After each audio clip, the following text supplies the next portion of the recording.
Mesdames et messieurs, c'est un sujet grave que nous allons aborder. Mais commençons, si vous le voulez bien, par un peu d'histoire.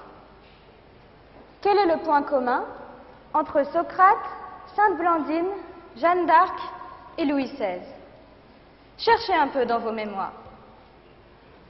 Socrate, condamné par Mélétos à boire de la ciguë pour avoir perverti les valeurs morales traditionnelles.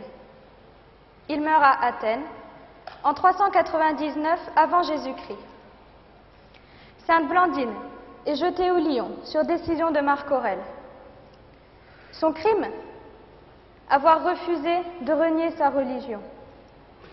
Nous sommes à Lyon, en 177 après Jésus-Christ. En 1431, une femme est brûlée vive à Rouen. Elle est accusée de sorcellerie. Elle s'appelle Jeanne d'Arc. En 1793, la tête d'un roi tombe. Le peuple rejette la royauté. Louis XVI est guillotiné, place de la Révolution, à Paris.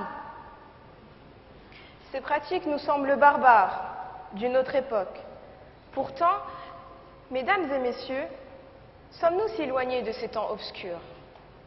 Un homme, Akmal Shaikh, 53 ans, père de 3 enfants, citoyen britannique, a été exécuté en Chine.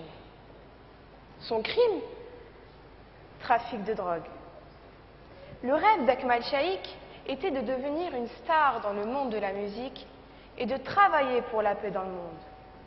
Lorsqu'il arrive en Chine pour diffuser sa chanson, sa valise est contrôlée. Elle contient 4 kg d'héroïne. Que s'est-il passé? Quand? Qui? Akmal Shaikh ne sait pas répondre à ces questions. Pendant tout son procès, il clame son innocence. Procès qui a d'ailleurs été expédié en 30 minutes. Il a fallu 30 minutes pour juger un homme soupçonné de trafic de drogue et pour le condamner à mort. En 30 minutes, on ôte une vie, on prend un père, un fils, un ami, un mari. Pour sa famille, cette condamnation n'est que souffrance et déchirure. 30 minutes, sans expert médical ni réelle défense, ont suffi à condamner un homme souffrant de troubles bipolaires qui amoindrissait ses facultés de jugement. Akmal Shaikh a été exécuté par l'une des nations les plus puissantes de la planète. Nous étions en décembre 2009. Un autre exemple de nos démocraties. Nous ne sommes plus en Chine où l'on peut considérer que les droits de l'homme sont négligés. Mais nous sommes aux États-Unis, mesdames et messieurs. Nous sommes dans le pays des libertés. En Virginie, une Américaine de 41 ans est accusée d'avoir commandité un double meurtre. Les 2 victimes sont tuées par balle. Les auteurs des meurtres, les 2 complices, sont condamnés à la prison à vie. Le juge a considéré cette femme comme l'instigatrice des meurtres et l'a qualifiée de tête de serpent. Mais mesdames et messieurs, nous pouvons nous interroger sur les facultés mentales de celle-ci. Car en effet, avec un quotient intellectuel de 72, elle n'est même pas capable de faire sa propre liste de courses. Et je n'ironise pas, cette femme est dans l'impossibilité totale de se débrouiller seule. Et la justice américaine l'accuse d'avoir commandité 2 meurtres. Soyons raisonnables. Ce sont ses complices qui ont tué, qui ont les mains tachées de sang. Peut-on dire que cette condamnation soit juste? Peut-on parler d'une justice équitable? En effet, Teresa Lewis a été exécutée par injection létale il y a quelques mois. C'était en septembre 2010. Pourtant, la Convention américaine est particulièrement explicite. L'article 5.2 nous dit « Nul ne peut être soumis à la torture ni à des peines ou traitements cruels, inhumains ou dégradants. » Or, le président Barack Obama se déclare lui-même pour la peine capitale, tout en étant conscient qu'elle n'empêche pas le crime. Quelle contradiction! Il ajoute d'ailleurs qu'il est contre l'exécution d'un innocent. Mesdames et messieurs, je ne peux que m'en réjouir. Voilà enfin une bonne nouvelle. Mais peut-on encore prendre le risque de condamner des innocents? Car, mesdames et messieurs, nous le savons tous, la culpabilité est parfois bien difficile à déterminer. La justice est avant tout une affaire d'hommes, et donc, par définition, ne sera jamais infaillible. Mais n'oublions pas que les États-Unis n'ont pas l'exclusivité de la peine de mort. Depuis toujours, les droits de l'homme sont bafoués partout, même dans les pays développés. L'homme a su faire preuve d'une cruelle inventivité à travers le monde. On peut citer pour mémoire la lapidation, pratiquée pendant la Grèce antique. Quelques consciences se sont pourtant élevées. Le philosophe Échille ne considérait-il pas ce mode d'exécution comme une justice d'abattoir? Pourtant, ce supplice est encore pratiqué dans certains pays. Cet acte de torture ne nécessite aucun instrument. Quelques pierres suffisent pour ôter une vie.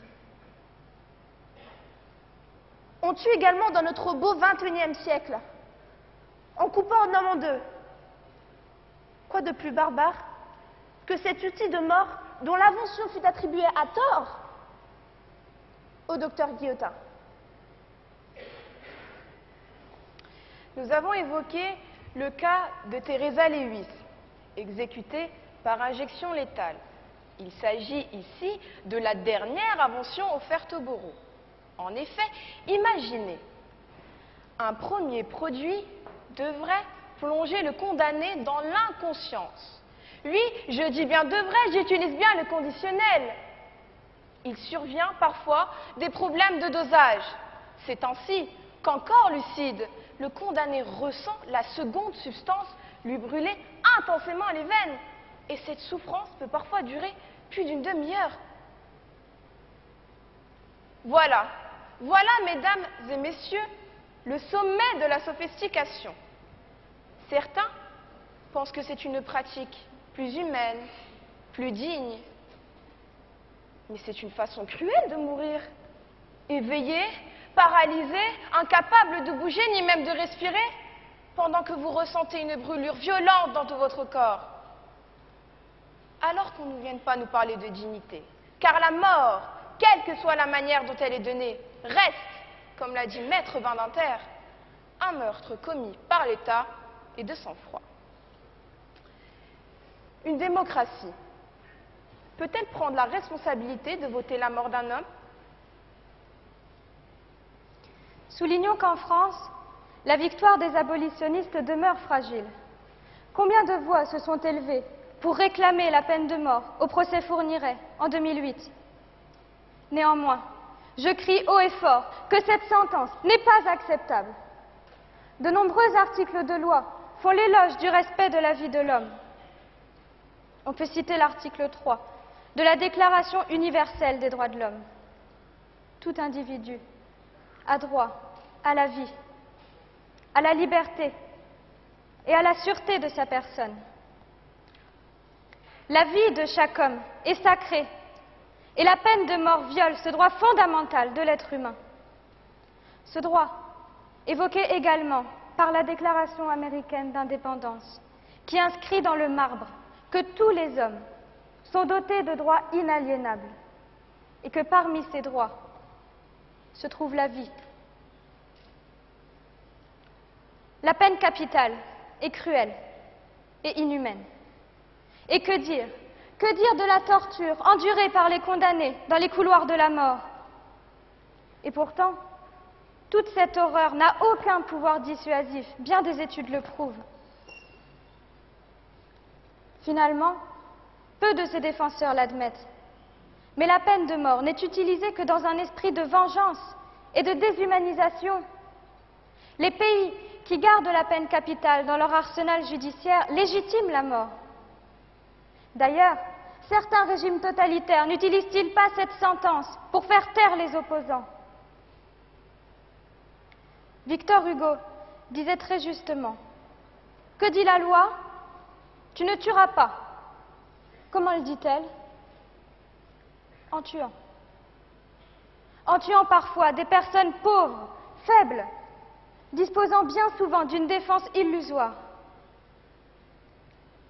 L'acte de mort est irréversible. C'est affirmer qu'aucune réhabilitation n'est possible. C'est réfuter l'espoir d'une deuxième chance.